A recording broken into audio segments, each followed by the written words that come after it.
Que vocês sejam muito bem-vindos ao nosso podcast. Hoje aqui com uma visita muito especial. A Bárbara está aqui conosco. Ela foi a doula da Vanessa, acompanhou a nossa gravidez. E ela estava contando aqui, compartilhando um pouquinho da história dela com a gente já. E assim, é uma história incrível. E com certeza ela vai agregar muitos momentos. Exatamente. Muitos momentos. Quando você entrou em contato comigo, eu falei assim: que momento que você quer? Porque olha, dá livros essa minha história. Não, e dá mesmo, porque o que você estava falando aqui para nós já foi algo que é de arrepiar, que nem a Vanessa estava comentando antes dali, né? Bárbara, vai. Primeiramente, quero que você se apresente de quem você é, o que você faz, e a gente vai continuar dando seguimento aí ao nosso podcast. Tá, Pode ok. se apresentar. Sou a Bárbara Casper, psicóloga de mulheres, né? Psicóloga de mulheres, psicóloga perinatal e doula e artista de barriga também. Incrível, por sinal. Não, legal. As perguntas que eu gosto sempre de começar aqui no nosso podcast é: como surgiu o amor pela profissão, a doulagem em si, né? E tu estava até contando um pouquinho aqui para nós, eu quero que tu fale agora, hoje aí ao vivo, pra gente entender um pouquinho como que começou o amor pela doulagem, onde tudo começou. Tá, eu vou começar algo bem mais antigo do que eu contei para vocês aqui, que é o amor pelo parto. Sim. Pelo nascimento, sabe? Quando eu era criança, a minha avó contava sobre os partos dela, como que nasciam as crianças dela, e falava sobre contração, sobre buscar parteira, sobre ir de cavalo até a casa da parteira, umas histórias assim bem, né, incríveis, que alguns netos ficavam: ai, que nojo, parto, como assim? Ai, saiu a cabeça. E minha avó gostava de contar em detalhes. E eu ficava assim, escutando aquilo e que incrível tudo isso. Que incrível, que legal, que lindo. Quero parir muitos bebês. Ou quero... Eu lembro que eu cheguei a pensar na minha infância em ser obstetra. Sério? Para poder ver bebês nascerem. Sim. Aí conforme eu fui crescendo, eu vi que ser obstetra não era só ver bebê nascer, entendeu? Envolvia outras coisas. Ia muito além. Ia muito além disso, e daí não era meu interesse, né? Não era meu interesse, enfim, eu me apaixonei pela psicologia, e a psicologia foi por muitos anos a minha única profissão. E em 2018, nós entramos em um processo de adoção de um bebê, de guarda de um bebê. Porém, eu digo assim, que nós caímos em um golpe. Não, tá. Pode continuar. Nós caímos em um golpe ali, a gente era muito ingênuo diante de tudo isso, dessa parte Sim. legal.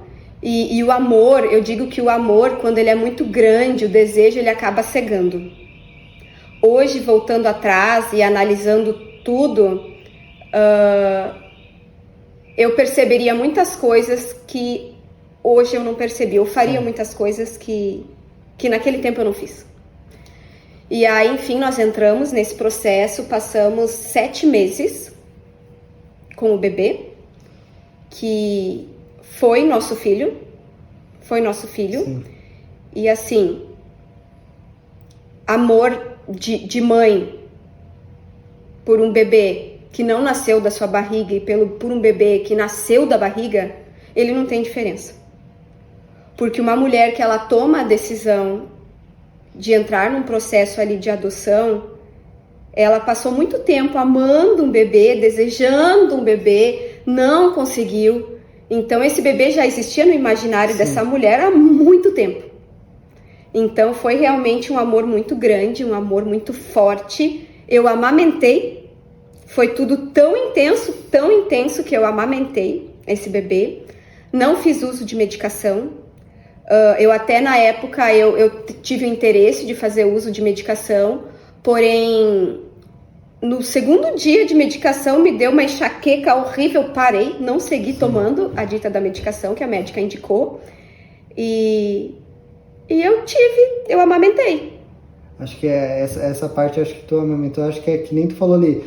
o amor que tu sentiu já era um amor de mãe. Era. Então, automaticamente já foi surgindo todo esse processo dentro de ti mesmo. ocitocina, né? Claro, porque a amamentação está muito relacionada com o amor, com o toque, com o contato, com o estímulo da mama, né? Então, eu utilizei uma técnica na época chamada translactação, então que favorece bastante o estímulo da mama, enfim, e amamentei o meu filho.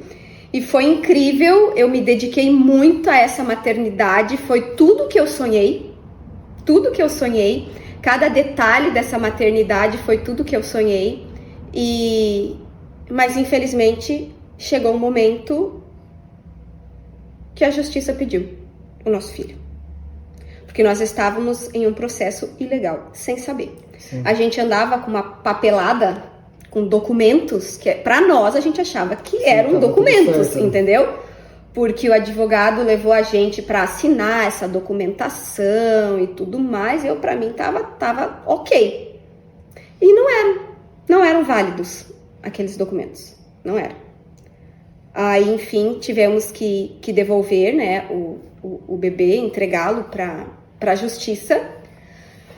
E assim, ó, eu me senti totalmente sem chão ali. Era como se uma parte de mim tivesse sido arrancada. Eu sentia uma saudade física. Eu acredito que é só alguém que perdeu alguém muito, muito, muito, muito próximo. Sabe o que é o que eu tô dizendo? É uma saudade física. Era como se o meu corpo não tivesse mais completo. Eu não sabia o que fazer, eu não sabia como direcionar o meu dia, a minha rotina, porque a minha rotina envolvia o bebê. Eu parei de trabalhar na época, porque eu queria viver essa experiência integral da maternidade. Sim. Eu queria cuidar do meu filho o tempo inteiro. Então eu parei de trabalhar por uns tempos, né, e vivi totalmente entregue para minha maternidade, né, para o meu maternar. E aí eu não sabia o que fazer, eu não tinha mais muita noção, assim, de quem eu seria a partir dali.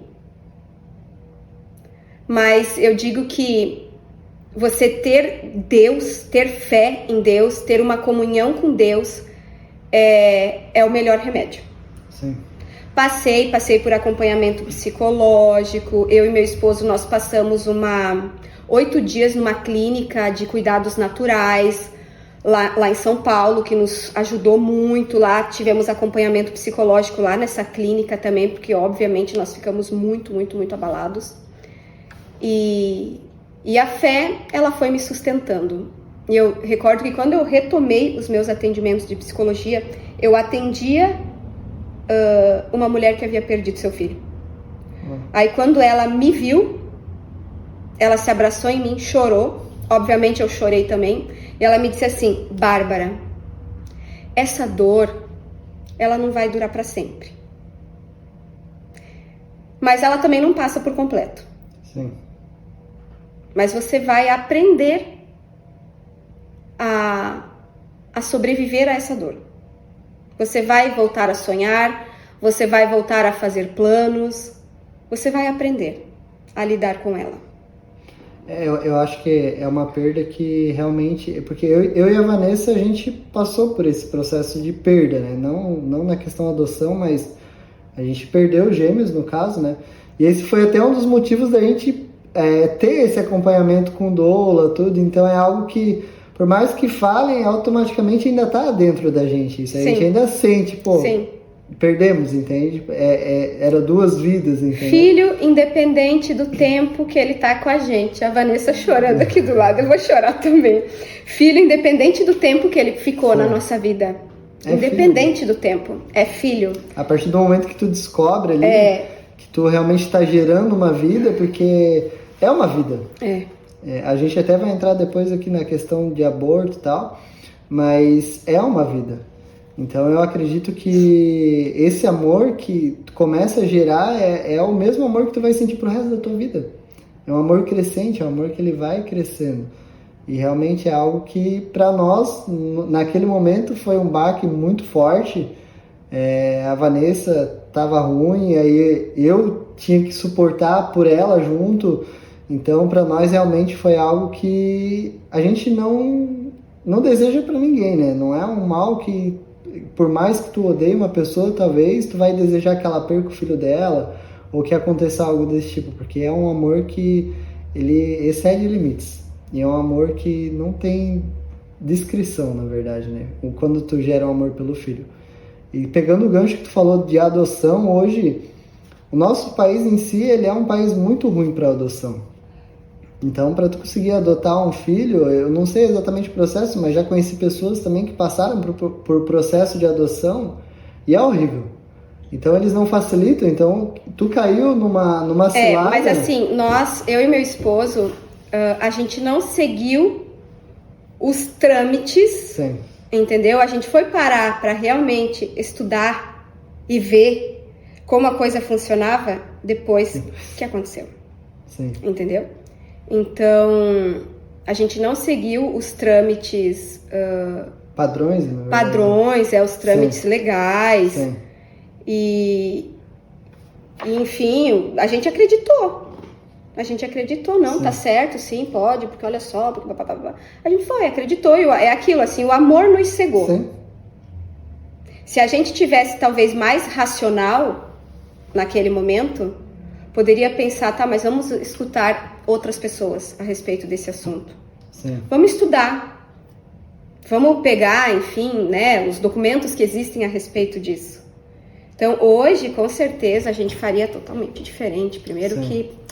Mas, enfim, né, são os aprendizados da vida, e eu digo assim que, pela convivência que eu tive com o meu filho, eu não me arrependo. Sim. Pelo período que ele passou na minha vida. Pela forma como ele me moldou e essa experiência me transformou, né? Enfim, aconteceu tudo o que aconteceu, né? Nós entramos naquela fase de luto muito intensa. O luto por perda de filho é uma coisa muito dura, muito difícil, mas teve uma madrugada que eu falei pro Senhor assim, eu disse, Deus, já que o milagre de eu poder ficar com meu filho não aconteceu, eu preciso que algum milagre aconteça em mim, então, porque a minha vontade era de morrer. Eu não estava planejando a minha morte, não estava fazendo nada nesse sentido. Sim. Assim, mas a minha vontade era de morrer. Aí uma amiga minha, só pela minha expressão, assim, ela me abraçou e ela disse assim, Bárbara, olha aqui pra mim, você tem teu esposo. Você tem o Gustavo e a Bianca. Gustavo e a Bianca são os filhos que o Senhor me deu, que não vieram da minha barriga. Eles vieram com o meu casamento, com o meu esposo, né? Então, você tem eles. Não desiste da vida. Tipo, Deus usou ela. Eu não falei pra ninguém o que eu tava sentindo. Mas Deus usou ela, sabe? Não desiste. E a tua vida não acabou.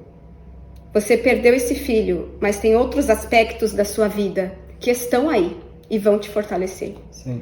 Então, eu comecei a clamar a Deus naquela madrugada, sabe? Pedindo pra Deus, Senhor, então faz um milagre em mim, já que o meu milagre não aconteceu. Porque eu esperava que, assim como Joquebede, da Bíblia, né, conseguiu ter o seu filho de volta, eu achava que comigo era isso que ia acontecer. Então eu não achei justo quando eu perdi. Senhor, eu tenho fé, eu sou dedicado ao Senhor uma vida inteira. Como que isso foi acontecer comigo? Como que o Senhor não me livrou dessa situação horrível, dessa prova tão doída? Sim. Aí o Senhor conversando comigo naquela madrugada, sabe? Ele me fez pensar, Joquebede foi uma mulher. E todas as outras que tiveram seus filhos arremessados no Nilo, no Egito? O que eu sou mais do que aquelas mulheres? Por que eu não podia fazer parte desse grupo de mulheres? E não significa que o Senhor abandonou aquelas mulheres da mesma forma como o Senhor não me abandonou. E ali naquela madrugada eu clamei, eu disse, Deus, eu preciso de um milagre, porque eu preciso sobreviver a isso tudo que aconteceu. E eu quero voltar a sonhar, eu quero voltar a fazer planos, eu quero voltar a trabalhar, eu quero voltar a ser feliz, como eu fui um dia. Porque a sensação na hora é como se você nunca mais fosse ser feliz de novo. E na mesma época, a minha mãe estava na fase final da doença dela. Ela teve uma doença neurodegenerativa horrível, que em poucos anos acabou com a saúde dela. Então eu perdi meu filho na mesma época em que eu estava perdendo a minha mãe. Então foi uma época muito difícil, mas eu me apeguei muito ao Senhor. Ao meu trabalho, voltei a trabalhar, porque o se sentir útil, né, ajuda muito nisso. Voltei a trabalhar, voltei a atender minhas pacientes, por mais que o primeiro contato com todas elas fosse contato de lágrimas. Eu imagino. Elas me viam e elas começavam a chorar. Porque eu tenho um contato, assim, bem próximo com as minhas pacientes, sabe? Então, eu procuro não dar aquela impressão que eu sou alguém inatingível. Não, eu sou um ser humano, como você que tá aqui na minha frente. Então, elas sabiam que eu era mãe, entendeu? Muitas chegaram a ver meu bebê, porque eu tava com ele, tava dando mamar, a hora que a paciente chegou. Então, nossa, elas choravam, elas me viam e vinham chorando, me abraçar. Mas eu voltei a trabalhar, me envolvi com causas sociais e devagarinho voltei a cantar, voltei a pregar, voltei a palestrar, que eu achei que eu nunca mais ia voltar a pregar em algum lugar ou palestrar, porque era como se eu tivesse perdido o meu sentido de vida, e devagarinho eu fui voltando, fui falando, fui contando a minha história, ajudando muitas pessoas, mesmo em meio à minha dor, porque a gente pode ajudar uma pessoa mesmo no meio de uma grande dor. A gente pode ser útil na vida de alguém. Então, porque muitas vezes, eu que sou crente, né? Quem é crente, às vezes pensa assim, que é somente um testemunho de muita alegria, de milagre sobrenatural, que vai ajudar alguém. Mas é aquele povo que não teve o milagre. Quem que ajuda esse povo aí? Sim. Umas bárbaras da vida, entendeu? Eu penso exatamente dessa forma, que a gente ajuda pessoas não mostrando o que Deus está fazendo, mas o que Ele fez. Contando a nossa história, mostrando da onde que Ele nos tirou, onde que Ele está levando a gente, sabe? Então, o testemunho realmente é isso, é tu mostrar onde tu viveu lá atrás, da história toda que tu viveu, e falar, não, Deus tá fazendo algo e Ele fez aquilo na minha vida e continua fazendo. Não é só o que Ele está fazendo agora, mas tu tem que voltar lá atrás e contar a tua história de verdade. E confiar em Deus não significa acreditar que tudo vai acontecer como na minha mente, eu acho que é o certo, que é o melhor, que é a bênção. Mas confiar em Deus é mesmo quando as coisas escapam totalmente do controle das nossas mãos. Eu acreditar que Ele está comigo, mesmo assim, e que da mão dele não escapa. Sim. E o Senhor foi fazendo esse milagre, sabe, na minha vida, de eu voltar a ser feliz apesar da dor, de eu voltar a sonhar, voltar a planejar. E aí foi nessa fase que a doulagem entrou na minha vida. Então, nessa fase aí de recomeço. Sim. Né, de recomeço. Eu tava um dia lá mexendo, enfim, no celular. E por Deus, porque não era algo que eu tava falando perto do meu telefone, nada nesse sentido. Tem alguém escutando aí? Apareceu uma propaganda ali de um curso de formação de doulas. E aí naquilo já juntou duas coisas assim. Aquele gosto por nascimento de bebês, desde que eu era criança. Eu assistia partos, para vocês terem uma ideia, muito antes disso, antes de ter o meu bebê. Tipo, meu programa, às vezes, de tempo vago era ir no YouTube e assistir parto. Nossa. Assistir cesariana, entendeu? Era meu passatempo ali, ficar assistindo bebês nascerem. Aí me veio todo esse gosto na minha mente e, ao mesmo tempo, assim, eu, devido à infertilidade, não pude gerar. Nunca pude gerar um bebê. E o bebê que eu tive, o meu bebê, foi tirado de mim, foi roubado do meu colo. Mas por meio da doulagem, eu vou conseguir me realizar, vendo outras mulheres alcançarem isso e saber que eu fiz parte daquele momento ali. Que eu estive ali com elas, que eu acompanhei elas. Nossa, e a parte de doulagem, ela faz toda a diferença, né? Eu digo por mim, pela Vanessa, por experiência própria, né? Que é realmente um acompanhamento que ele vai seguindo ali os meses ali e ele vai mudando, porque tu vai aprendendo coisas que tu não sabia, tu vai vendo coisas que às vezes te deixam assim, né? Vou ficar meio fora disso, né? Então, a questão de como tudo funciona para a hora que o parto acontece, as preparações. Então, o teu acompanhamento realmente ele faz. É como se tu fosse parte da família, entendeu? Tipo assim, tu é parte da família e vamos junto com nós e ensina. E é bem a gente assim como que eu me sinto, viu? É bem assim que eu me sinto. Eu me sinto ali como parte integral. Sim. E eu tenho um carinho para sempre pelas famílias que eu Sim. acompanho. Para sempre eu tenho um carinho. Eu gosto de acompanhar os bebês no Instagram. Gosto de, quando possível, de rever, sabe?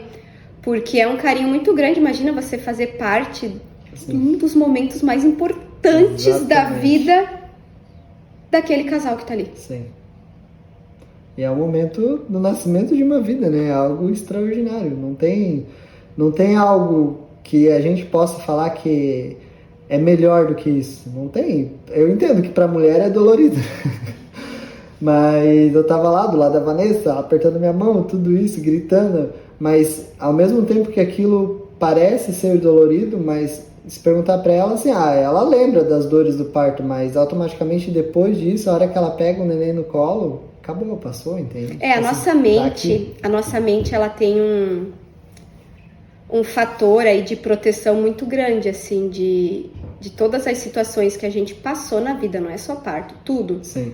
Aonde você sentiu uma dor muito grande, seja física, seja emocional, com o passar do tempo você sabe o quanto doeu, mas você não tem a recordação Sim. exata de como era se sentir assim. Sim. Por exemplo, eu sei que quando eu perdi o meu filho, aquela sensação da saudade física, eu sabia que era uma saudade física, que Sim. era difícil de expressar e que era horrível. Eu me espremia inteira assim, gritava, chorava, num desespero, dizendo, Deus, remove isso de mim, porque eu não vou sobreviver a essa dor. Mas eu não sei exatamente. E graças a Deus que eu não lembro. Graças a Deus, porque senão eu não ia nem conseguir contar essa história aqui pra vocês. Sim. Graças a Deus que eu não lembro o que é aquela dor.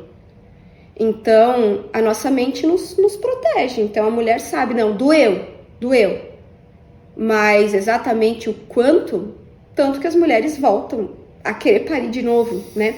Geralmente, as mulheres que não querem ter uma experiência com parto de novo, é porque não passaram por uma boa experiência. Sim. Talvez não tiveram uma boa assistência, né? Não foram respeitadas no seu momento. Solicitaram talvez uma analgesia de parto, algo assim, né? Porque tem mulheres que são realmente mais sensíveis à dor. Solicitaram, foi negado. Então tem algumas circunstâncias que tornam aquela experiência de parto algo realmente, sim, né, ruim. Mas tirando essas situações, a mulher quer parir de novo. Então, e explicando aqui, né, qual é a função da doula, para quem está assistindo, para entender, né? A doula, ela é uma mulher que serve. Então, ela não tem uma função técnica, né? Ela não faz toque, a doula não vê como que não afere batimento cardíaco, pressão de mãe, de bebê, né? Como que tá o batimento cardíaco fetal ali. Então, não faz nada disso. A função da doula é informar. Então, tudo que diz respeito ao funcionamento do trabalho de parto, contrações, os tipos de contrações, como que é importante o acompanhante de parto agir no momento do parto, sim, durante a gestação também, informar sobre o pós-parto, como que funciona, cuidados com o recém-nascido, se for necessário uma cesariana, como que funciona uma cesariana, plano de parto. Então, trabalhar em cima da informação, sim, daquele casal ali que estará lá no dia do nascimento, né? Informar. Tirar dúvidas. Quando a pessoa não souber, a doula não souber, ela tem que dizer para quem que pergunta, ó, esse, sim, tipo de pergunta é lá pro teu obstetra que você tem que fazer. Ai, tá acontecendo tal coisa comigo aqui, ó, procura o médico, vai lá, sim, faz uma avaliação. É exatamente isso. E pra ti, assim, Bárbara, hoje... Deixa eu só completar, tá? E além do processo de informação, tem o apoio físico. Então, quando a mulher entra em trabalho de parto, a enfermeira faz massagem, põe bolsa térmica, abraça, amarra cabelo, leva no banheiro, liga chuveiro, desliga chuveiro, dá comida, dá água. Se essa mulher tá querendo falar com a equipe médica, entendeu? Ela vai lá, auxilia o processo de aproximação do marido ali, né? Do pai, que muitas vezes tá com medo, tá meio apavorado com tudo que tá vendo, nunca viu a mulher urrando daquele jeito, gritando. Então é a doula que chega lá e diz: lembra que eu falei que é normal, essa hora vai ter grito mesmo, vai lá, abraça, vem pertinho aqui, assustado, põe a mão. Vai embora. Coloca a mão nela, faz uma massagem. Então eu vou lá e dou um toquezinho nele, né? Ela tá de costas, digo: faz uma massagem, faço um sinalzinho. Vai. Aí o marido vai lá e faço assim, abraça ela, faz carinho. Aí ela vai: não, sai daqui, não faz carinho.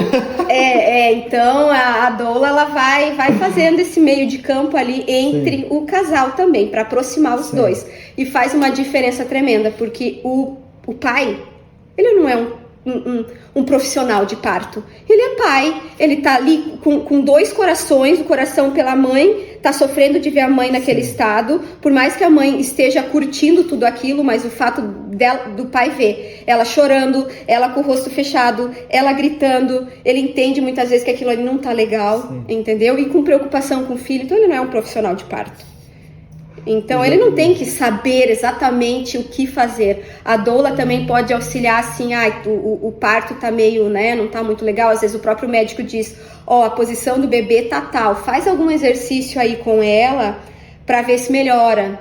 Então a maioria das doulas sabem exercícios, técnicas para contribuir, nada invasivo, né? São exercícios, posição com a perna, né, com o corpo, enfim, que faz e que auxilia o bebê a encontrar ali o seu caminho. E estar junto, né, o apoio moral, tô aqui contigo, pegar na mão, chorar também, eu choro, o bebê nasce, eu choro e fico bem emocionada. Então é um processo muito legal a doulagem. É que nem eu disse, é parte especial. Da família, né? É parte da família. É muito legal. Tá sentindo todas as emoções ali junto, né? Então, desde o início. E pra ti, Bárbara, qual que foi o momento, assim, da doulagem que mais te marcou, assim, que tu estava acompanhando lá, que foi mais impactante pra ti? Um só, eu sei que tem vários, mas um que, tipo assim, hoje pra ti é... Nossa, aquele momento lá foi... Sim, tem um muito claro na minha mente, assim. Teve um... como que eu vou falar isso, minha gente? Teve um trabalho de parto que o bebê não estava numa posição favorável. Isso não, eu não quero assustar ninguém aqui, tá, minha gente? Eu não quero assustar ninguém, para que as pessoas não tenham medo de parto. Foi uma situação só que eu passei. E eu acredito que naquela situação... aquele bebê não ficou bem, né? Não ficou bem e não nasceu bem. Eu prefiro não expor muito o que foi, que aconteceu, né? Enfim, o bebê não nasceu bem. E eu não fui atender esse casal como doula deles, eu fui como backup. Entendi. Né? Porque as doulas, a gente sempre tem um grupo de doulas ali que são as nossas amigas, mulheres em quem a gente confia e que são as nossas backups. Sim. Então, por exemplo, se eu não conseguir, se eu ficar doente, eu tenho uma backup que vai no meu lugar. Ou então, se eu já tô num parto e uma outra entra em trabalho de parto, uma backup, uma outra doula vai lá, uma amiga minha que eu confio, vai atender. Então, foi nessa situação. Eu fui backup de uma doula amiga minha, que ela também já foi backup minha, enfim. Aí eu fui lá como backup dessa doula e o bebê não nasceu bem. O bebê não nasceu bem. E ali naquele trabalho de parto, naquele nascimento, olha, eu orei demais o tempo inteiro. Eu fiquei em oração, clamando, sabe? E aí aquele bebê não nasceu bem, ele precisou, enfim, ele não chegou a nascer com o coração parado, assim, mas ele não nasceu bem. Sim. Né? Precisaram fazer um suporte de oxigênio com ambu. E eu percebi que aquela mãe ali, o pai ficou lá do lado do bebê, E naquele momento eu era tudo para aquela mulher ali. Porque o esposo estava lá junto com o bebê, né? Tinha os profissionais, só que os profissionais ela não tinha intimidade. Sim. E por incrível que pareça, naquelas horas que a gente passou junto, a gente criou intimidade. Aí eu olhava para ela e eu dizia, fica olhando para mim, fica olhando para mim. E ela temeu muito que o bebê dela falecesse. Ela chegou em alguns momentos, dizia assim, ela morreu, né? Ela morreu. Eu dizia, não, tá ouvindo esse barulhinho? E tinha o barulhinho do monitor, tava monitorando o coraçãozinho. Falei, tá ouvindo esse barulhinho? É o coração dela. É o coração dela. Ela tá viva. Ela tá viva. E daí ela começava a chorar e meio parecia que ia apagar, assim, sabe? Sim. Daí daqui a pouco ela abria o olho e dizia, fica olhando pra mim. Fica aqui olhando pra mim. Daí, óbvio, eu comecei a chorar porque eu sabia a dor que ela ia sentir se aquela bebê morresse. Sim. E ela olhando pra mim, a gente ficou se olhando ali, chorando, uma olhando pra outra. E eu segurando as mãos dela assim, sabe? Olha pra mim, olha pra mim, olha pra mim. Olha pra mim, tá batendo esse coração, tá batendo. E assim a gente passou mais ou menos uns 40 minutos. Até aquela bebezinha reagir e chorar. Nossa. Até aquela bebê reagir e chorar.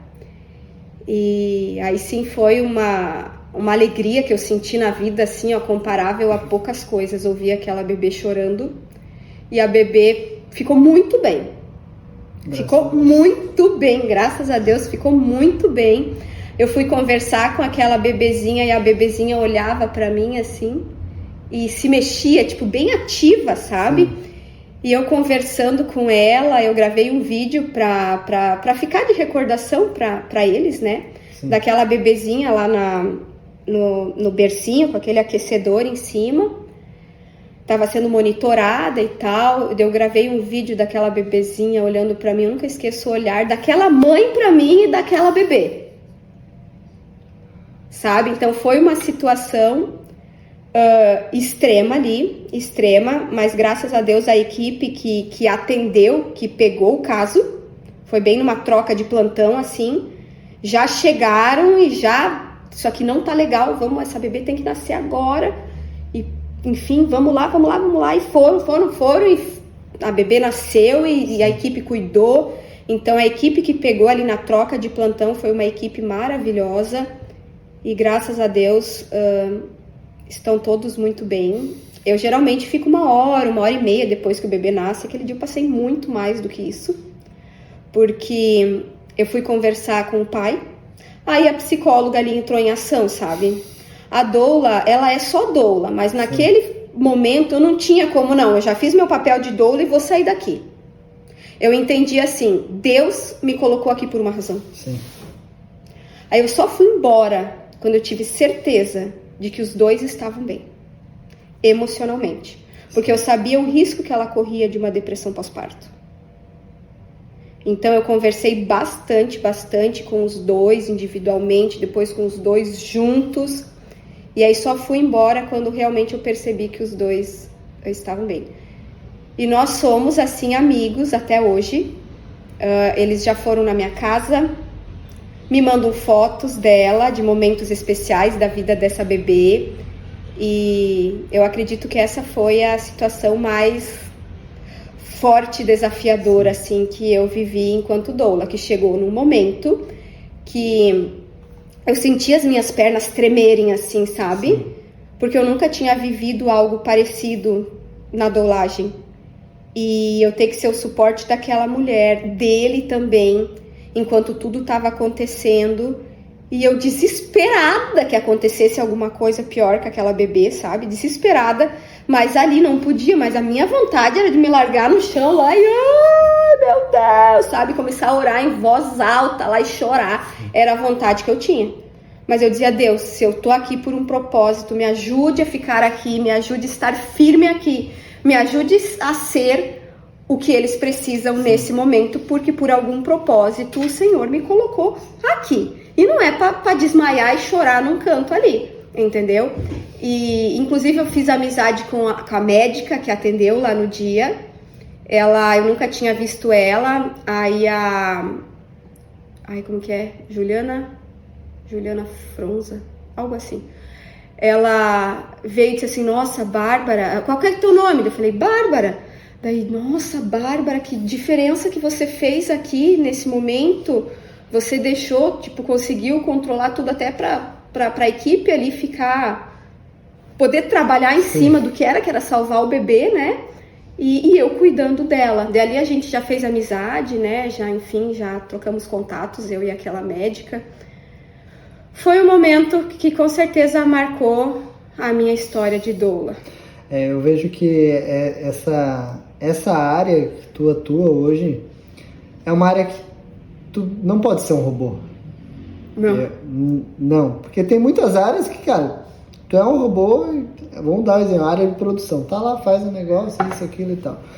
Mas essa área precisa de amor, precisa de paixão, se colocar no lugar do outro, olhar, acalmar a situação, precisa de muitas coisas. E a pergunta que eu tenho agora pra ti, eu vou até mudar a pergunta ali, hoje qual que é a preparação para uma doula?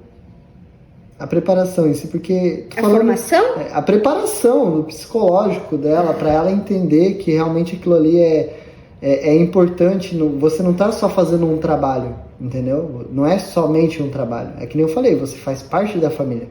Você começa num negócio onde você está começando ali a fazer parte da família. Então tu não vê alguém só que está ali trabalhando para ti. Tu vê alguém como que está fazendo parte e como que faz toda essa preparação para as pessoas... Porque eu acredito que tem gente que não entende isso, mas eu aqui olhando tudo isso, eu entendi já, e tu vivendo na nossa vida, eu entendi que precisa de uma preparação muito grande, eu acho, para ser essa doula com amor, com carinho, com paixão, com empatia, sabe? Primeiramente, assim, eu acredito que vai muito do perfil pessoal. E para você desejar estar num momento tão intenso, né? Num momento que às vezes você passa noites ali sem dormir, sim, tempo sem comer, né? Acompanhando, fazendo força física, né? Força física também, levantando a mulher, segurando ela, se ela quer parir de pé, fazendo massagem, e são horas de massagem. Sim. Horas de massagem, né? Pressão no quadril. Então, se uma pessoa decide fazer isso, ela tem que gostar de gente. Ela tem que gostar do ser humano. Ela tem que gostar de relações, de sim, demonstrar amor. Porque senão não tem como. Como que você vai tocar numa pessoa? Como que você vai estar junto? Como que você vai facilitar ali o entrosamento, né, daquela mãe com o pai da criança, né? Ou com o acompanhante de parto? Como que, se você não gosta de gente, se você não se preocupa com as emoções daquelas sim, pessoas ali? Eu acredito que assim como em qualquer profissão, né, pode ocorrer o burnout. Sim. Né? Talvez por ter muitos atendimentos, né, e acabar com o tempo perdendo a sensibilidade. Né? Que isso pode acontecer com sim, qualquer profissional, qualquer área. Sim. Aconteceu comigo. Até psicólogo que trabalha com emoções, né? Sim. Pode chegar no momento ali que ele tá tão cansado, tão estressado, né? Que desenvolve um burnout e acaba perdendo a sensibilidade sim, para com o outro, né? E a sim, empatia. Então eu acredito que isso pode acontecer, né? Isso pode acontecer. Mas eu creio, né? Que para você ir pro lado da doulagem, que é uma profissão assim, ela é encantadora, ela é maravilhosa, mas o parto em si é bem cansativo. Sim. É bem cansativo, entendeu? Leva dias. Eu lembro que quando eu fiz a formação, uma das professoras falou assim, olha, eu levo uns 3 dias para me recuperar de um trabalho de parto. Falei, nossa, que exagero, como assim uns 3 dias? Mas aí eu comecei a viver, entendeu? Que realmente, enquanto às vezes quem tá ali, o marido, né, vai lá, senta um pouquinho, come aí fulaninho, come, você descansa. Quem tá antenado ali? A doula. A doula. Se tiver uma cadeira só no quarto, não vai ser a doula que vai sentar, ela vai pedir pro pai sentar. Ela vai ficar em pé, ou sentada no chão, né?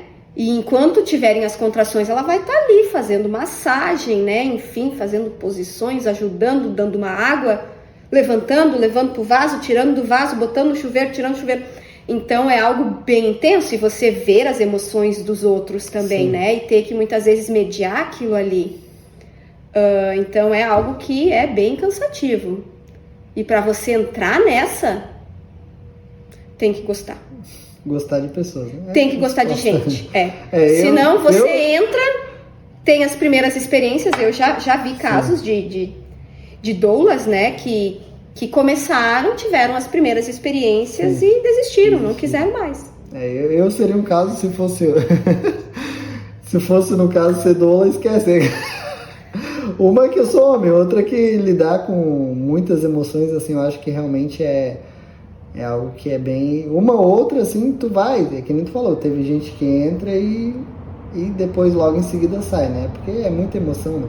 É muita emoção saber lidar com tudo aquilo ali, então eu acho que realmente é um trabalho que você está de parabéns. Não é para... Obrigada, eu gosto muito dessa Não é profissão. para qualquer pessoa, na verdade. A gente sabe que as pessoas, a gente precisa ter amor pelas pessoas, mas mesmo eu acho que excede esse amor. Passa, porque fazer tudo isso que tu faz é realmente extraordinário. Outra pergunta pra ti, Débora. Bárbara. Ó, Débora de novo. Meu Deus, ó, desculpa novamente. Ela explicou a situação aqui de Bárbara e Débora, a gente já entendeu. Bárbara, como que Deus entra nessa história da doulagem? Da doulagem na minha vida? Na minha vida, eu vejo que a doulagem, ela surgiu como um método de cura que Deus usou, né? Como eu falei, foi naquele momento do recomeço e trouxe um brilho para minha vida, trouxe uma alegria para minha vida, um ânimo. Nossa, eu lembro que eu não via a hora de nascer um bebê. Aí as mulheres entravam na fase de pródromo, né? Que pode durar vários dias, que são as primeiras contrações. Gente, aquilo me dava uma ansiedade. Eu falei, gente, essa mulher não entra em trabalho de parto nunca. Óbvio que eu não falava para elas. Mas eu queria estar lá, Aí quando chegava a hora, eu já tava com a malinha pronta do lado da porta, com a minha roupinha ali estendida em cima da cama. Nossa, eu ia naquele ânimo, naquela alegria. Então eu via muito assim e vejo hoje como uma estratégia de Deus para me ajudar no recomeço, pós perda de filho. Nossa, extraordinário. E eu fico conectada com Deus o tempo todo. O tempo todo eu oro pelas gestantes que eu acompanho, independente da fé delas, da crença delas, né? Porque eu atendo mulher cristã, já atendi budista, já atendi ocultista. Então não é algo assim que eu vou definir, não, esse tipo de crença. Eu atendo todas as mulheres, porque eu entendo que Deus está mandando para mim. E é porque o Senhor me quer na vida delas, né? Com as minhas habilidades. Alguma coisa ali pode se mudar, né? Então, independente da crença daquela mulher, eu fico em conexão com Deus. Óbvio que com as cristãs, como eu sei que elas falam, entendeu? Elas oram, elas colocam hino, eu canto, tem hino que eu conheço, eu canto junto, danço aqueles hinos, tudo. Se elas querem orar, a gente ora, entendeu? Mas se é uma mulher que não é cristã, eu não vou falar de Jesus pra ela, entendeu? Mas a minha mente aqui, ó, tá conectada com Deus. E eu tô orando por elas o tempo inteiro.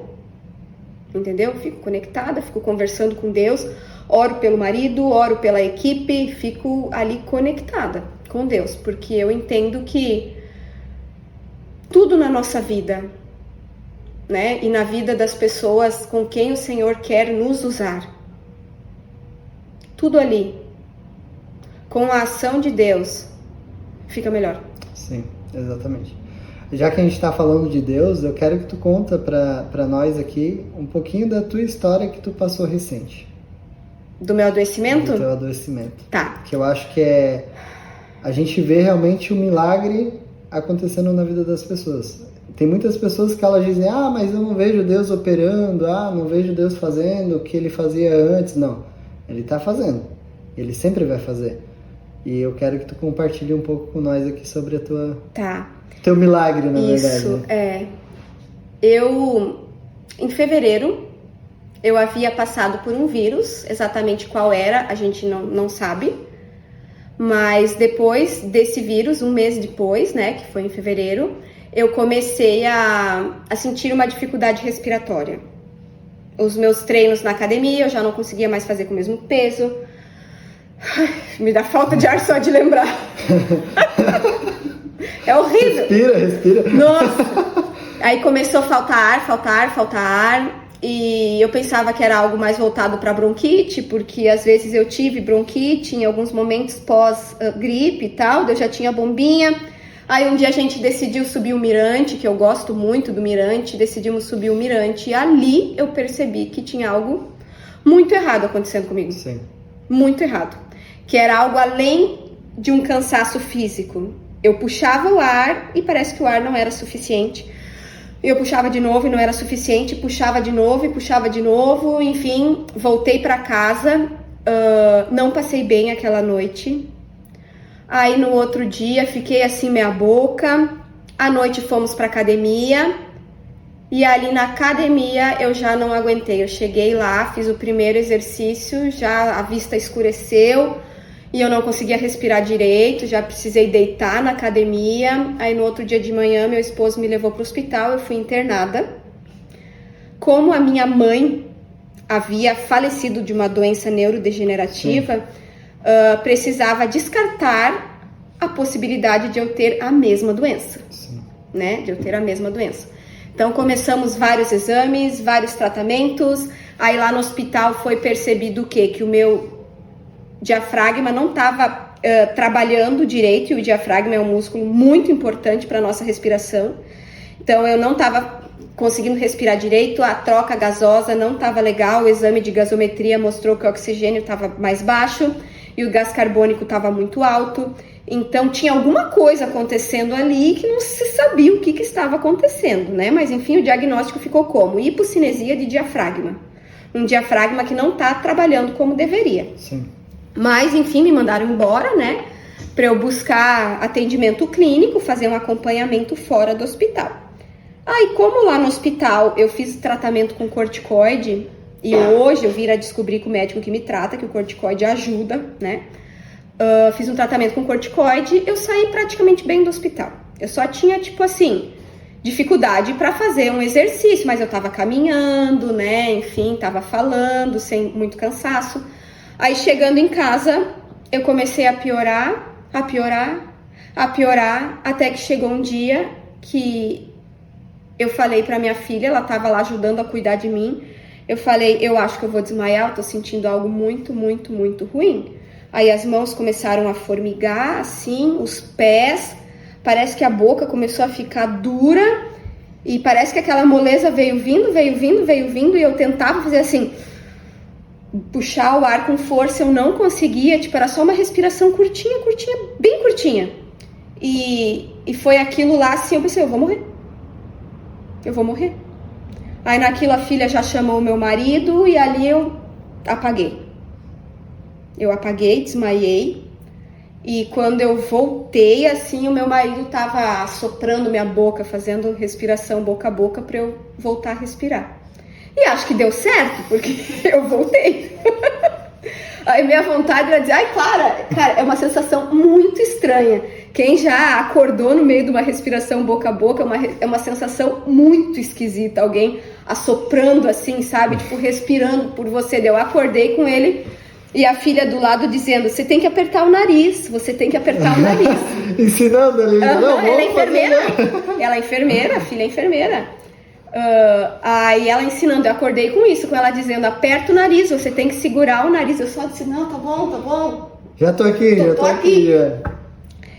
E ali foi um momento muito, muito tenso, e depois daquela crise ali, aquela síncope, hoje eu sei que tem nome, é síncope, depois daquela síncope ali, eu fiquei toda azulada. Eu lembro que a hora que eu voltei, eu olhei para minhas mãos, assim, as mãos estavam azuis, a unha, os dedos, assim, e os pés, a sola do pé, azul.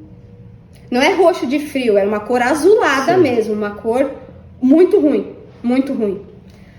E E aí depois daquilo ali, eu passei diversos dias deitada, porque eu não tinha força. Eu levantava da cama e sentia tudo aquilo de novo, sabe? Eu não queria ter aquela sensação de novo, sabe? De, tipo, você vê que você tá apagando porque você não tá conseguindo respirar e que não tem o que fazer para conseguir respirar. A sensação é de morte, que você vai morrer.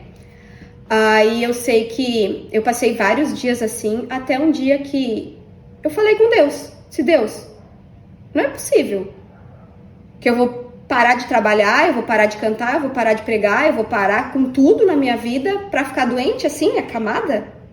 Quanto tempo isso vai durar? Aí falei com Deus e pedi um milagre. Falei, Senhor, hoje eu vou passar o dia inteiro orando, a cada 1 hora. Eu vou orar a Deus, para que até final do dia eu esteja em pé. Caminhando, falando, me cuidando sozinha, tomando banho sozinha, indo pro banheiro sozinha, porque eu precisava de ajuda para tudo. Para tudo eu precisava de ajuda. E aí falei com meu marido, falei com a filha também. Quando eu contei para a filha, ela disse assim: você acredita que eu sonhei essa noite que você estava cantarolando pela casa e dançando assim pela casa? Falei, pois então Deus revelou para ti. É isso que vai acontecer. E eu tinha uma fé, mas uma fé, cara, que eu queria assim, ó, ter essa fé todos os dias na minha vida. Uma fé que aquilo ia acontecer e passei o dia inteiro orando, a cada 1 hora ali orando, clamando a Deus. Aí lá pela metade do dia eu tentei fazer um teste, tentei ir no banheiro sozinha. Falei, vamos ver se o milagre já aconteceu. Não tinha acontecido nada, quase morri pra voltar do banheiro sozinha. O marido tinha saído de casa um pouquinho pra ir no escritório dele buscar não sei o que, e a filha tava num curso de enfermagem lá dela. Aí pensei, Deus, só me ajuda a chegar até a cama, porque se eu caio no chão aqui, o que vai ser eu cair nesse chão? Aí cheguei na cama, chorei, já dei uma brigada com Deus, porque eu sou tipo Pedro, assim, sabe? Deus tem me transformado, amém? Tem mudado. Tem mudado, o Senhor tem mudado. A duras custas, né, que tem alguns trabalhos, assim, que o Senhor faz na nossa alma, que tem que ser um pouco mais firme. Mais rigoroso o negócio. Aí sei que eu já comecei a chorar e reclamar, e naquilo eu já comecei a pedir perdão para Deus, e já lembrei de um monte de pecado ali, que eu não sabia se eu tinha pedido perdão, e comecei a chorar, e tive um momento com Deus, e aceitei, disse, seja o que o Senhor quiser, mas se o Senhor quiser fazer aquele milagre, Deus, tá valendo. Eu ainda aceito. Quero. Ainda há tempo, que eu falei até 5:30 da tarde. Sim.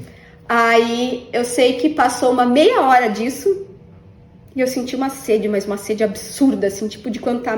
Bom, você não sabe o que não, é. eu não sei. A sede de quando está amamentando. Que é uma sabe. sede assim, ó, parece que você andou no deserto o dia inteiro. Aí comecei a sentir aquela sede. Falei, agora o que eu vou fazer? O marido não tá aqui, minha garrafinha tava seca.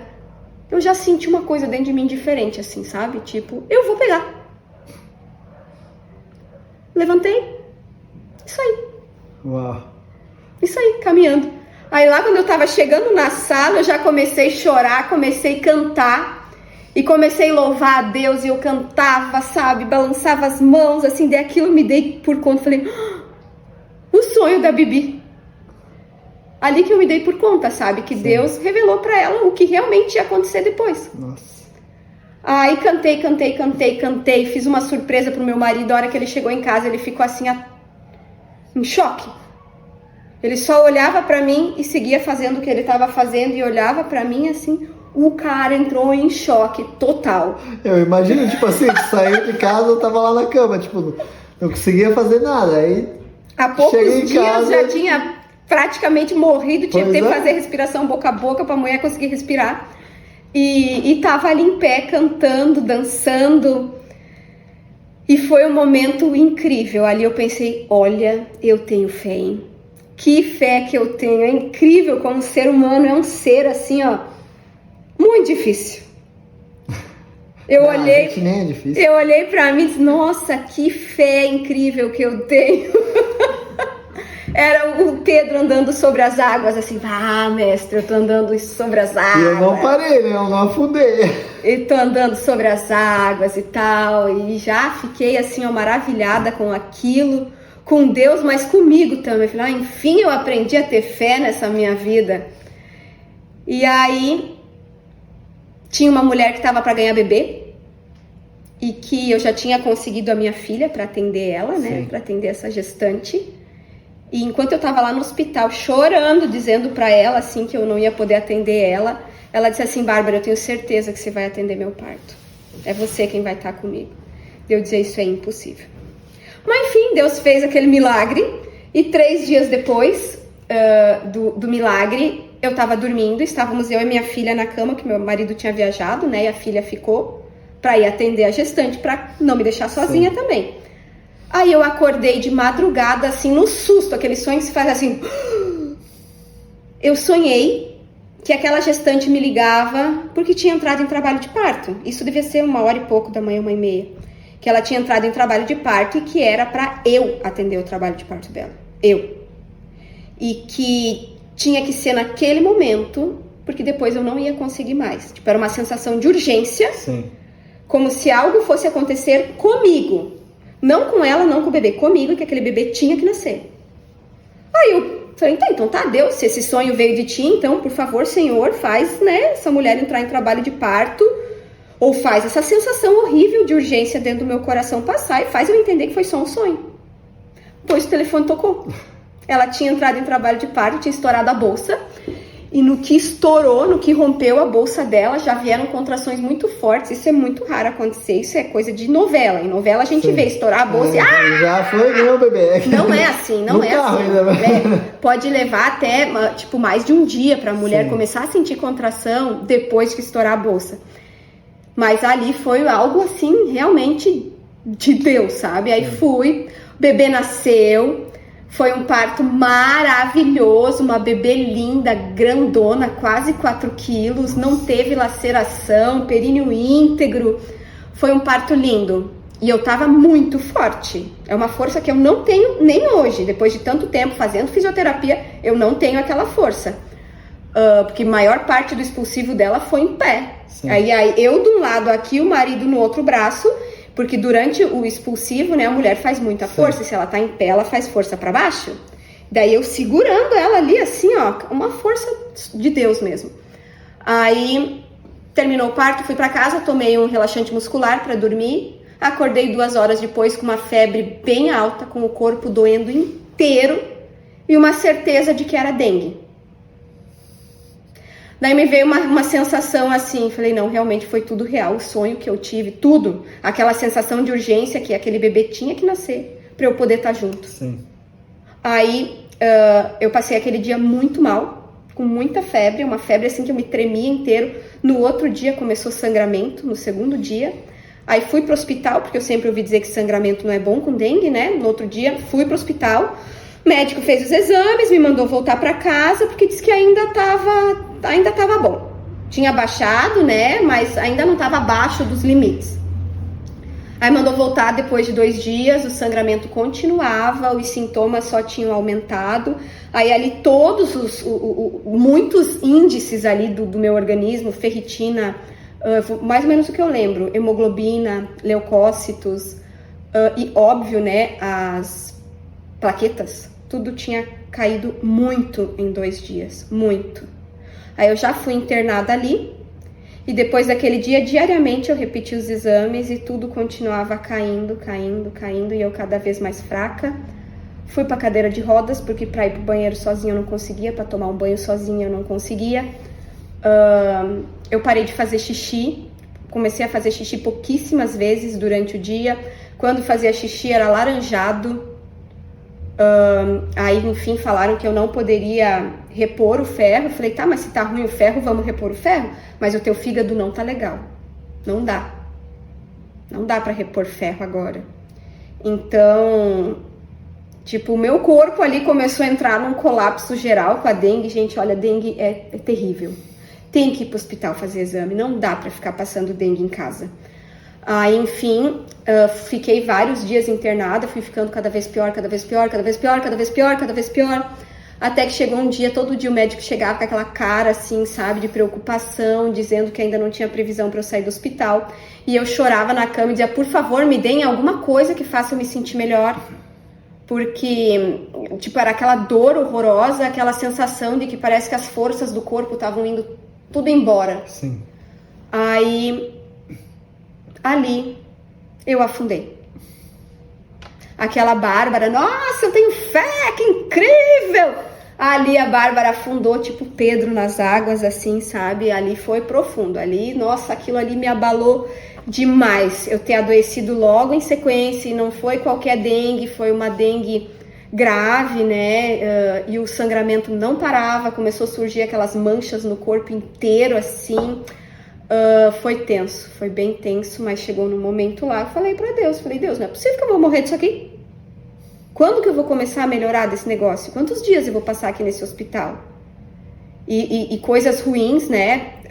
Gente falando e mandando mensagem que olha, porque tem que tomar cuidado, porque se você sentir isso, porque se você sentir aquilo, eu sentia tudo. O checklist aquele do que se você sentir isso daqui, procure com urgência. Eu tinha tudo. Eu tinha tudo.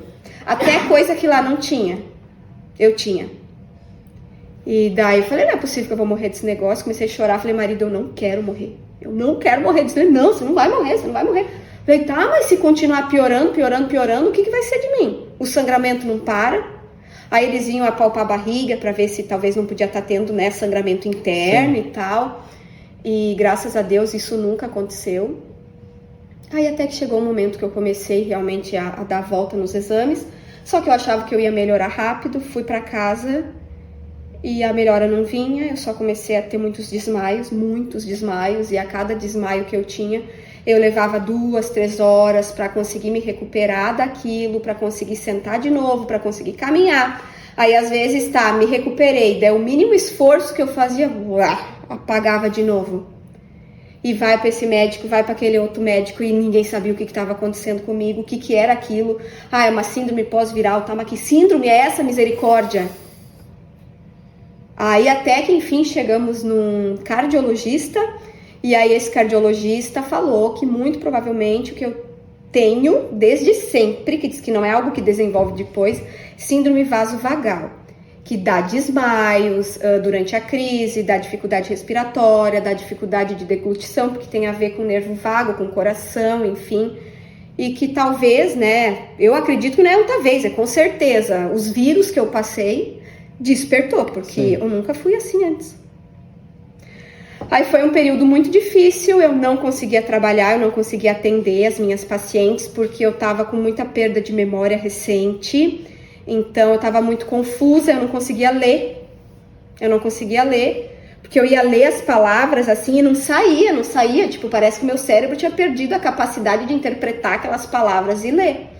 Então, eu não conseguia ler, eu não conseguia assistir alguma coisa, porque eu gosto de assistir podcast, eu não conseguia, porque aquilo parece que não entrava na minha mente. E claro, fui me deprimindo naquele estado, sabe? Fui me deprimindo, sem conseguir ler, sem conseguir estudar, sem conseguir atender minhas pacientes, e minhas pacientes tudo desesperada, querendo meu atendimento, mandando mensagem para saber como que eu tava, e meu marido só respondia, olha, a Bárbara não tá bem, não tem previsão de que ela vai voltar a atender, quando ela volta a atender. A Bárbara não tá bem. E nesse período todo, eu aprendi muitas coisas sobre paciência, sobre resiliência, sobre força, sobre coragem, sobre não desistir e também sobre aceitar certas coisas que acontecem na nossa vida. Óbvio, fazer o que depende de nós para mudar a realidade, mas Sim. não ficar brigando contra aquilo. Sim. Porque eu repetia muito assim, eu não aceito o que está acontecendo comigo. Eu não aceito o que está acontecendo comigo. E eu ficava irritada com aquilo, eu ficava brava com aquilo, sabe? Eu não aceito, eu chorava e dizia, eu não aceito, e falava com Deus, eu não aceito o que está acontecendo comigo, eu não aceito. Aí sei que chegou um dia que, de tanto eu chorar e tentar entender, e tem coisas que a gente não entende, que a gente não tem a resposta, então tentar buscar aquela resposta não adianta. Falei, Deus, eu me rendo, eu aceito o que está acontecendo comigo, pode acontecer na vida de qualquer um, de adoecer, volte e me aparece no Instagram, gente que está doente disso, está doente daquilo, que perdeu perna, que aconteceu isso, que aconteceu aquilo. Tá bom, eu tô passando por mais uma dura prova na minha vida agora, eu aceito, se o Senhor também quiser levar minha, né? Quer dizer assim, Bárbara, já deu o que tinha que dar, vamos descansar, agora tá tudo ok, eu aceito. Eu aceitei tudo. Cheguei e falei pro meu marido, eu disse, amor, hoje eu aceitei. E li as partes da Bíblia lá que tinham a ver com aquela minha compreensão. E falei, olha, eu aceito. Se o Senhor até quiser que eu morra aqui, que por aqui acabe minha jornada e só continue depois que Jesus voltar, tá ok. Meu marido, não, que é isso? Não, você não vai morrer. Você não vai. Nossa, meu marido ouviu tanto, porque teve muitas vezes que nesses desmaios eu tinha a sensação de morte porque eu queria puxar o ar e eu não conseguia. E teve uma vez que estávamos nós dois subindo a Serra da Dona Francisca, não tinha o que fazer, o celular não pegava e eu tive esses desmaios de não conseguir respirar. Nossa. E ele desesperado, no que ele conseguiu encostar o carro, foi lá, fez o que a nossa filha ensinou, levantou as minhas pernas e começou a orar. E eu apagava e voltava, ele, amor, canta, porque o canto que Deus me devolveu, né, naquele milagre, sim, o canto ajudava eu ia voltando a cor, assim. E aí, então foram momentos, assim, terríveis, que eu achava que eu ia morrer, que eu me despedia. Amor, você foi a coisa mais maravilhosa que Deus deu na minha vida, muito obrigada por tudo. Eu me despedia, sabe? Eu me despedi diversas vezes do meu marido, nesse processo todo. Daí, numa dessas vezes que eu tava sem conseguir respirar e vendo que eu ia desmaiar porque eu tava sem respirar, eu quis entrar em desespero, assim, sabe? E muitas vezes eu me desesperava, mas só em mente, porque eu não conseguia ter reação nenhuma. E numa dessas eu senti como se Deus me dissesse assim, fica olhando pra mim, fica aqui comigo. Tipo, não pensa nisso, não pensa que não tá respirando, não pensa que vai morrer, não pensa no desespero, fica aqui comigo. E aquilo me trouxe uma paz tão grande, foi nesse dia da Serra da Dona Francisca, uma paz tão grande que o meu marido disse depois, de lá eu fui direto pro hospital, fiquei internada pela 3ª vez. Sim. Em 40 dias eu fiquei internada 3 vezes.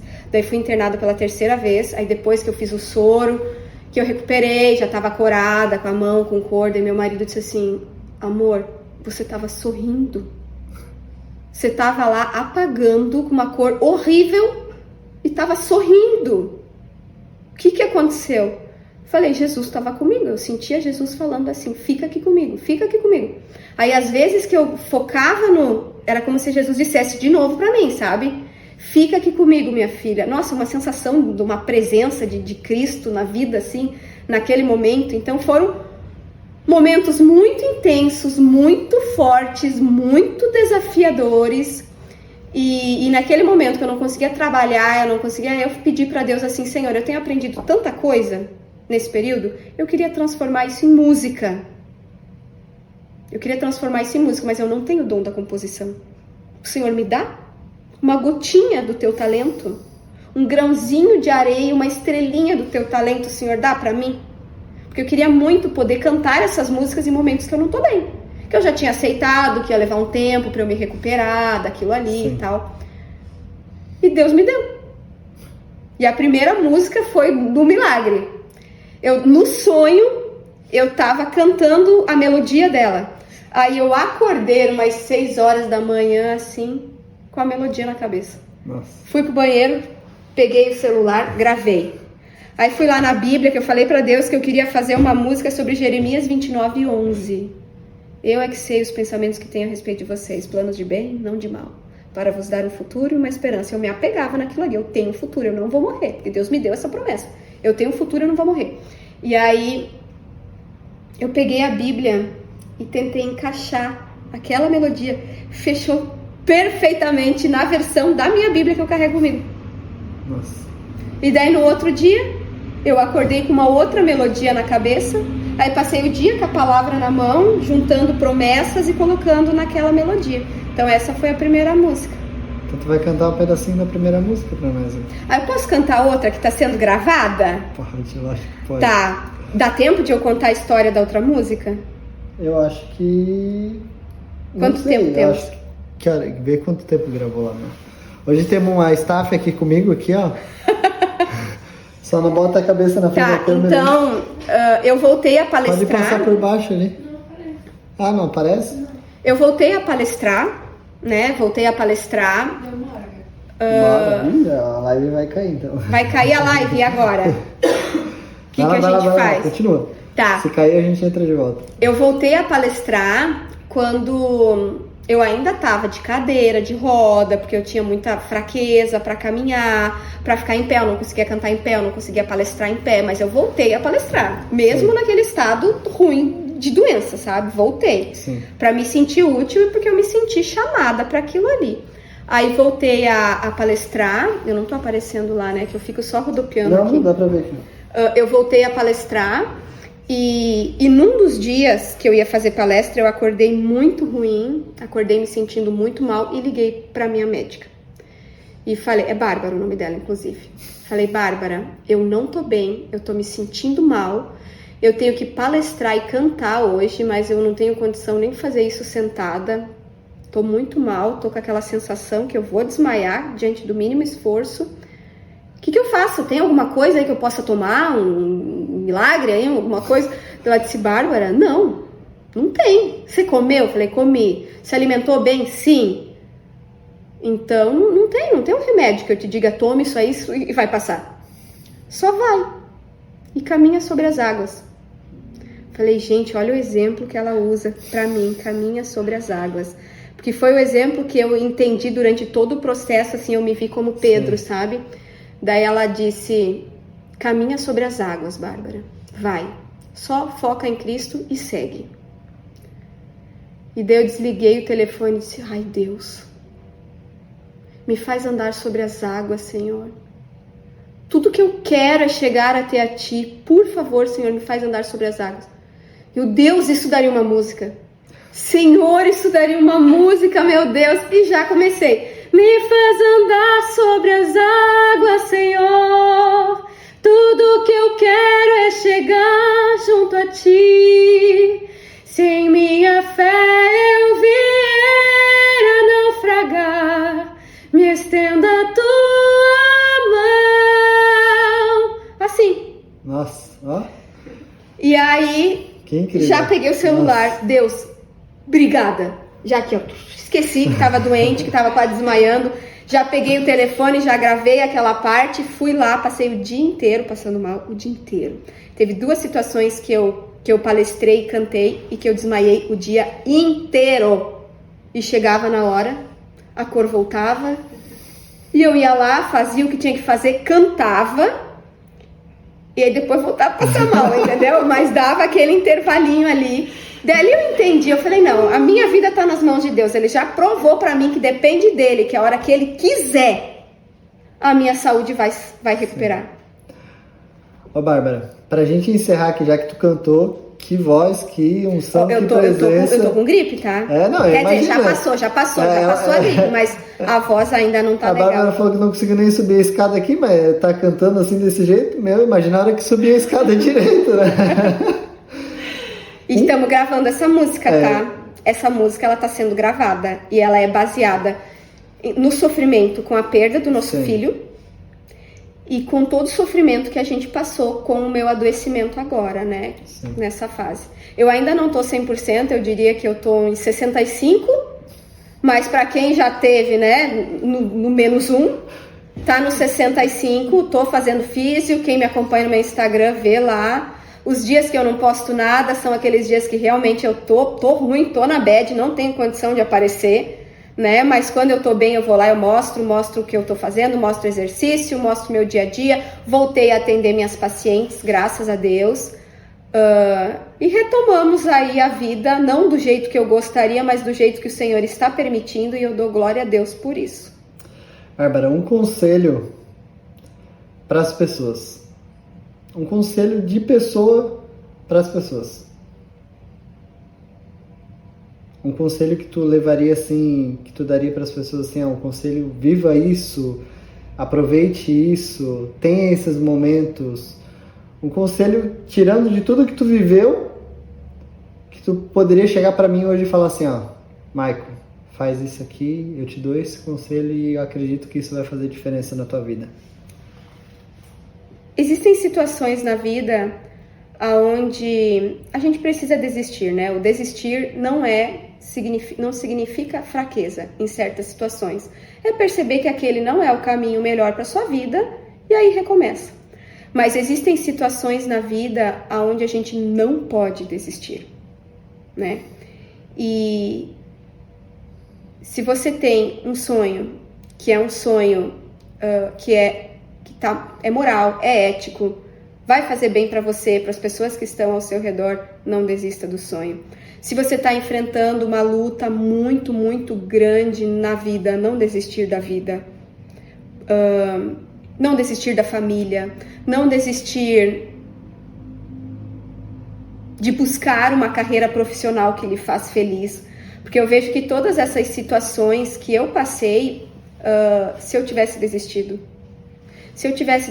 da vida na vez que eu perdi meu filho, eu senti vontade ali de morrer, entendeu? Mas mesmo que eu não fizesse nada contra a minha vida, mas tivesse parado, sabe? Tipo, só sobreviver. Sim. Né? Se eu tivesse desistido de lutar agora, porque até a gente chegar num diagnóstico, a gente rodou de médico para médico, exame, muito médico, muitas situações assim difíceis do meu marido me levar para médico arrastada, em cadeira de roda, de eu chegar lá apagada. E não se chegava a uma conclusão nenhuma, sabe? Tem gente que talvez até cogitasse de ser algo psicológico, sabe? Algo psicológico. Então, se eu tivesse desistido, eu talvez estaria lá em cima de uma cama, em cima de uma cadeira de roda, entendeu? Teve, até a última vez que veio a minha personal, eu quis apagar.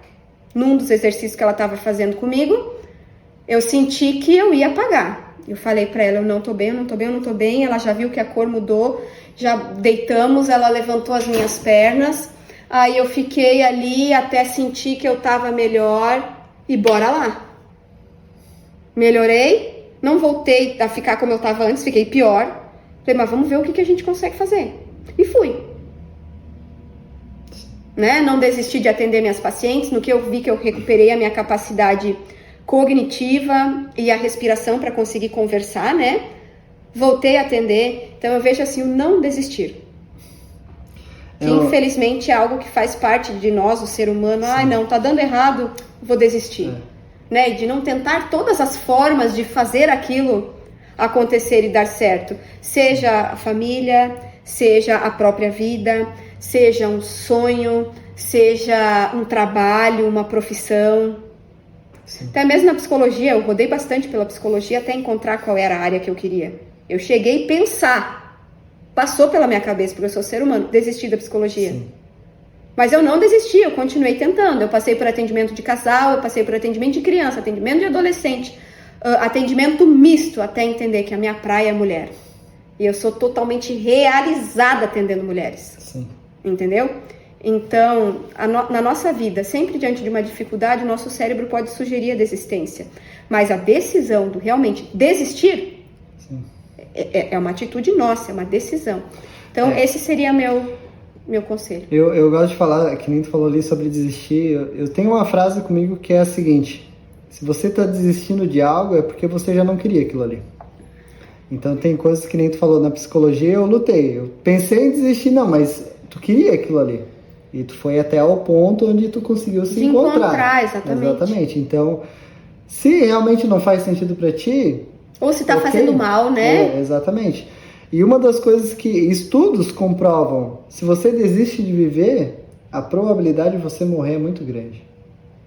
Se você não quer mais viver, realmente você desistiu, você não quer lutar mais pela sua vida, você já não tem mais força para aquilo ali, a probabilidade de você falecer é maior do que se você não tivesse com força, vou continuar, vou persistir, vou confiar. Então, realmente, eu acredito que o não desistir é um conselho, que nem dizem, né, universal.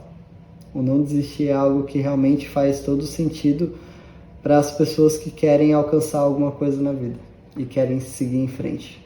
Então, gente, dessa forma a gente encerra. Bárbara, muito obrigado. Eu nem falei muito aqui hoje, porque a tua história... Eu falo demais. Mas eu também falo, só que dessa vez eu só escutei, porque realmente é uma história que eu acredito que quem vai escutar, quem escutou, com certeza vai virar uma chave e vai mudar alguma coisa na vida das pessoas.